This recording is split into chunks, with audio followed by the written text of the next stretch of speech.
नमस्कार, आपका हमारे YouTube चैनल में स्वागत है। दोस्तों मैं बता दूं कि केंद्रीय चयन पर्षद सिपाही भर्ती जो है वो निकाला गया है, ठीक है। और इसके लिए ऑफिशियल साइट है www.csbc.bih.nic.in। यहाँ पे जा करके आप जो है ऑनलाइन अप्लाई कर सकते हैं। जैसे कि यहाँ पे आप देख सकते हैं, इसका वेबसाइट शो कर रहा है, ठीक है। और इसका जो अंतिम तिथि होगा वो 18 जनवरी 2022 होगा। तो ऑनलाइन आवेदन पत्र प्राप्ति की अंतिम तिथि है 18 जनवरी 2022। इससे पहले आपको इसे अप्लाई करना होगा। और साथ ही मैं बता दूं कि अगर आप हमारे चैनल में नए हैं तो चैनल को सब्सक्राइब करके बेल आइकन को प्रेस करना बिल्कुल भी ना भूलें, ताकि आने वाले जितने भी सारे आगामी सरकारी परीक्षाएं उसकी जानकारी मिल सके।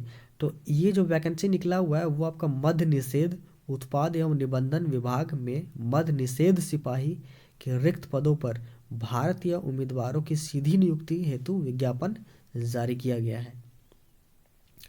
इसमें और अगर बात करें तो आप देख सकते हैं कि मद्य निषेध उत्पाद एवं निबंधन विभाग में मद्य निषेध सिपाही पद वेतनमान जो होगा, वेतनमान वो लेवल 3 के लिए 21,700 से लेकर 53,000 की रिक्तियों की संख्या 365 है, ठीक है। टोटल कितना रिक्ति है तो आप यहाँ पे देख सकते हैं, टोटल रिक्ति 365 है। और विज्ञापन संख्या है 02/2021, जो कि आपको ऊपर में दिखाई दे रहा होगा, ठीक है।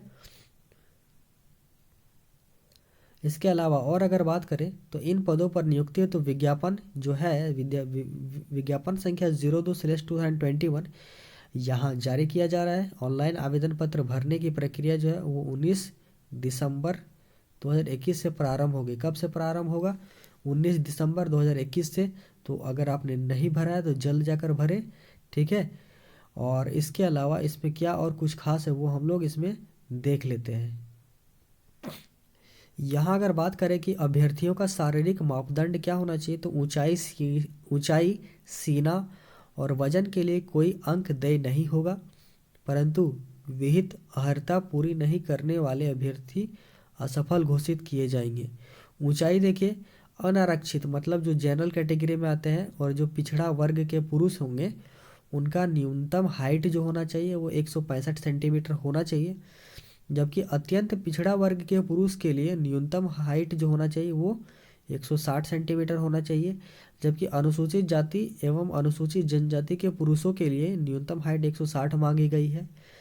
जबकि सभी वर्गों की महिलाओं के लिए न्यूनतम हाइट 155 सेंटीमीटर मांगी गई है। सीना का बात करें तो केवल सिर्फ पुरुषों के लिए जो जनरल यानी सामान्य वर्ग में आते हैं और पिछड़ा वर्ग में आते हैं उनके लिए बिना फुलाए 81 सेंटीमीटर न्यूनतम होना चाहिए और फुलाकर 86 सेंटीमीटर न्यूनतम होना चाहिए। नीचे लिखा गया कि फुलाने के बाद सीना की माप में कम से कम 5 सेंटीमीटर का अंतर होना चाहिए। यानी जब आप सीना को फुलाएंगे तो 5 सेंटीमीटर का अंतर होना चाहिए, ये भी बोला गया है। इसके अलावा अत्यंत पिछड़ा वर्ग के पुरुषों के लिए बिना फुलाए 81 सेंटीमीटर मांगा गया है, जबकि फुलाकर 86 सेंटीमीटर मांगा गया है। फुलाने के बाद सीना की माप में कम से कम 5 सेंटीमीटर का अंतर होना अनिवार्य, इसमें भी बोला गया है। जबकि अनुसूचित जाति अनुसूचित जनजाति के पुरुषों के लिए बिना फुलाए 79 सेंटीमीटर और फुलाकर 84 सेंटीमीटर मांगा गया है। साथ ही इसमें भी कहा गया है कि फुलाने के बाद सीना की माप में कम से कम 5 सेंटीमीटर का अंतर होना अनिवार्य होगा। महिलाओं के लिए सीना की मापी नहीं होगी, तो महिलाओं के लिए सीना नहीं मापा जाएगा। वजन देखिए, सभी वर्गों की महिला उम्मीदवारों के लिए न्यूनतम वजन 48 किलोग्राम होना चाहिए, ठीक है। दिव्यांगों के लिए मापदंड में छूट होगा, ठीक है। और किन्नर, कोथी, हिजड़ा, ट्रांसजेंडर, थर्ड जेंडर अभ्यर्थियों के लिए शारीरिक मापदंड तथा शारीरिक दक्षता परीक्षा का मापदंड पिछड़े वर्ग की महिला अभ्यर्थियों के समान होंगे, ठीक है। जो पिछड़े वर्ग के महिला अभ्यर्थी होंगे उसके समान इन्हें माना जाएगा।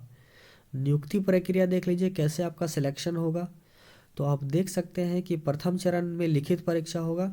आवेदन पत्रों के संग्रह के उपरांत आवेदन पत्रों की संवीक्षा की जाएगी एवं जिन अभ्यर्थियों के आवेदन पत्र सही पाए जाएंगे उनके लिए लिखित परीक्षा का आयोजन किया जाएगा। लिखित परीक्षा का स्तर बिहार विद्यालय परीक्षा समिति की 10वीं कक्षा अथवा समकक्ष स्तर का होगा, लिखित परीक्षा 100 अंकों की होगी, ठीक है। उसके बाद प्रश्न पत्र 2 घंटे के लिए 2 घंटे के एक प्रश्न पत्र में कुल 100 वस्तुनिष्ठ प्रश्न होंगे, जिसमें प्रत्येक सही उत्तर के लिए 1 अंक दिया जाएगा।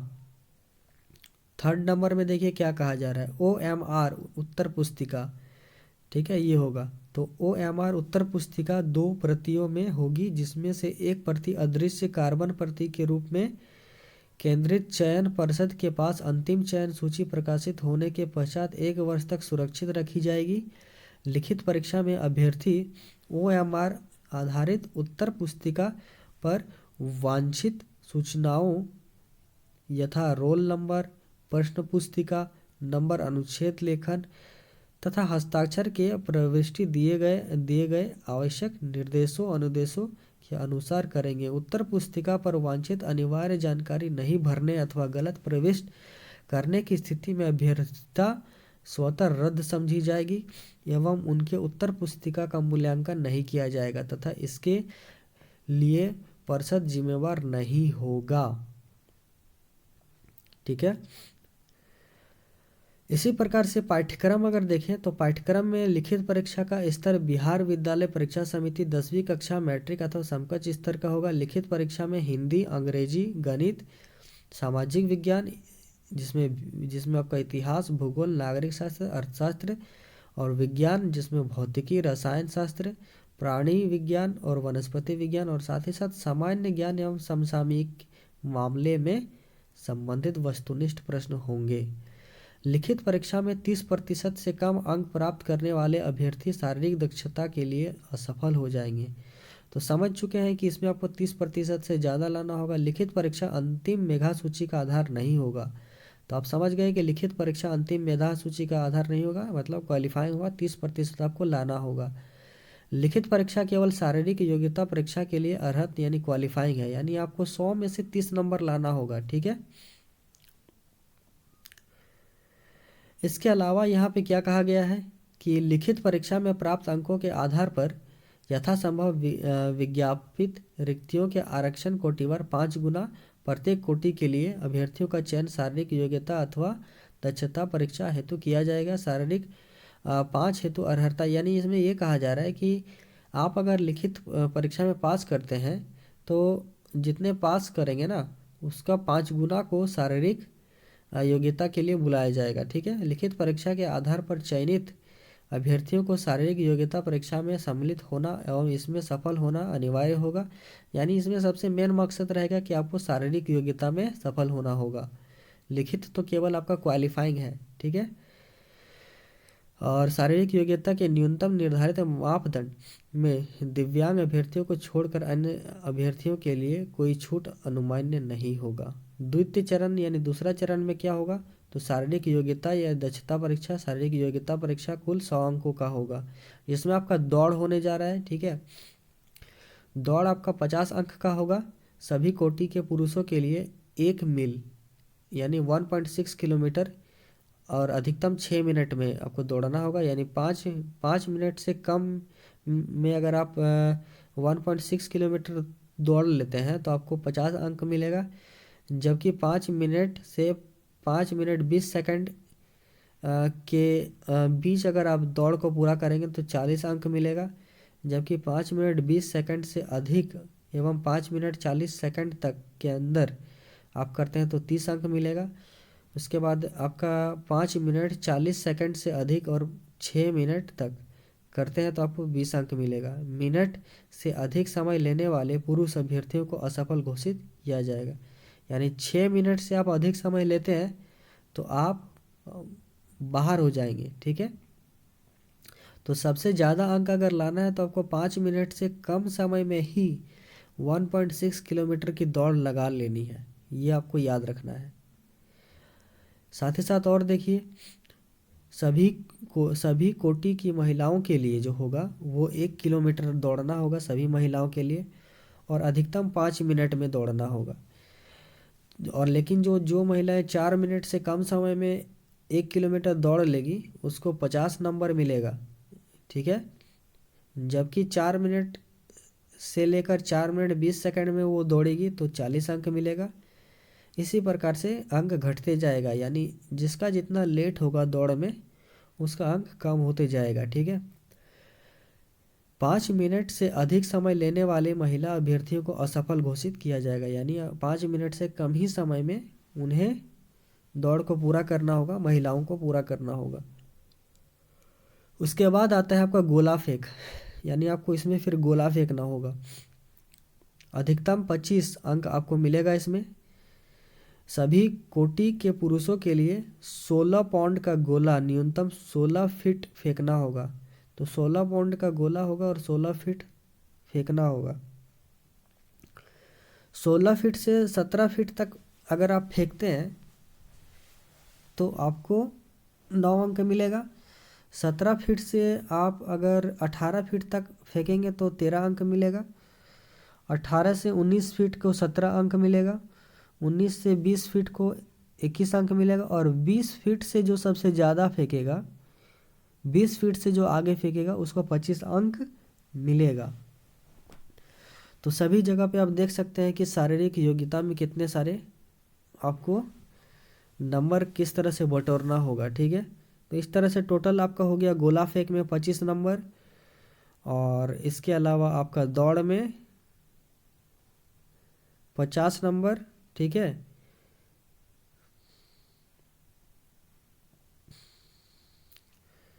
और 75 नंबर हो गया। ठीक है। उसी प्रकार से यहाँ पे गोला फेंक में कहा गया है कि 16 फीट से कम फेंकने वाले पुरुष अभ्यर्थियों को असफल घोषित किया जाएगा। उसी प्रकार से महिलाओं में देख सकते हैं कि किस प्रकार से है। ठीक है। 12 फीट से कम फेंकने वाली महिलाओं को भी असफल घोषित किया जाएगा। उसके बाद आपका देखिए दौड़ के बाद गोला फेंक, उसके बाद आपका ऊंची कूद होगा। ऊंची कूद यानी अधिकतम 25 नंबर इसमें भी मिलेगा, यानी आपका 50 और 25 और 25 टोटल 100 नंबर हो ही गया। सभी कोटि के पुरुषों के लिए न्यूनतम ऊंचाई 4 फीट रखा गया है, यानी 4 फीट से न्यूनतम रखा गया है।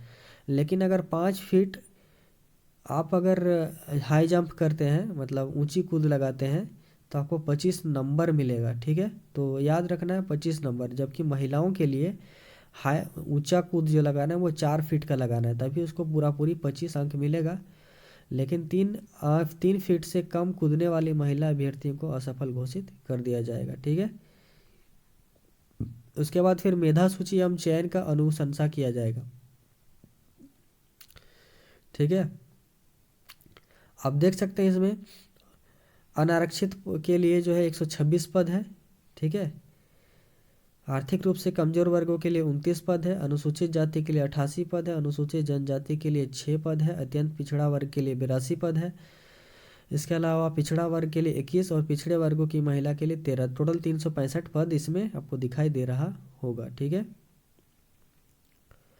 आरक्षण भी मिलने वाला है, लेकिन उन्हें मिलेगा जो बिहार पदों एवं सेवाओं की रिक्तियों में आरक्षण है, यानी बिहार से जो बिलोंग करते हैं उन्हीं को मिलेगा। अनुसूचित जाति, अनुसूचित जनजाति और अन्य पिछड़े वर्गों के लिए अधिकतम 1991 बिहार अधिनियम 3/1992 समय समय पर यथा संशोधन के प्रावधानों के अनुसार आरक्षण लागू होगा। महिलाओं के लिए प्रावधान देख सकते हैं। ठीक है। तो ये सारा चीज़ जो था वो मैंने आपको बता दिया। ऑनलाइन आवेदन भरने के लिए आवश्यक निर्देश दे दिया गया है। ठीक है। कोई सूचना झूठी या गलत पाई जाएगी तो आवेदन पत्र रद्द करने के साथ साथ आवश्यक कानूनी कार्रवाई की जाएगी।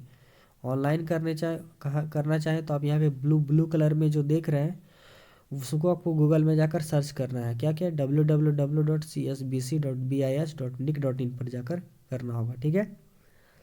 तो सारा जो चीज़ था इम्पोर्टेंट वो मैंने बता दिया है। ठीक है। दोबारा बोलना चाहूँगा, हमारा चैनल अत्यंत महत्वपूर्ण रहेगा आपके लिए, क्योंकि यहाँ पे सभी स्टेट के जो भी गवर्नमेंट एग्ज़ाम्स होते हैं या फिर आपका सेंट्रल लेवल यानी केंद्र सरकार के द्वारा जो भी परीक्षाएं ली जाती हैं, जैसे कि आपका DRDO, SSC, बैंकिंग, रेलवे, इन सभी की जानकारी हमारे चैनल के द्वारा दी जाती है। तो हमारे चैनल को सब्सक्राइब करना बिल्कुल भी ना भूलें। ठीक है। यहीं पे अपने वीडियो को समाप्त करता हूँ। तब तक के आपका बहुत बहुत धन्यवाद।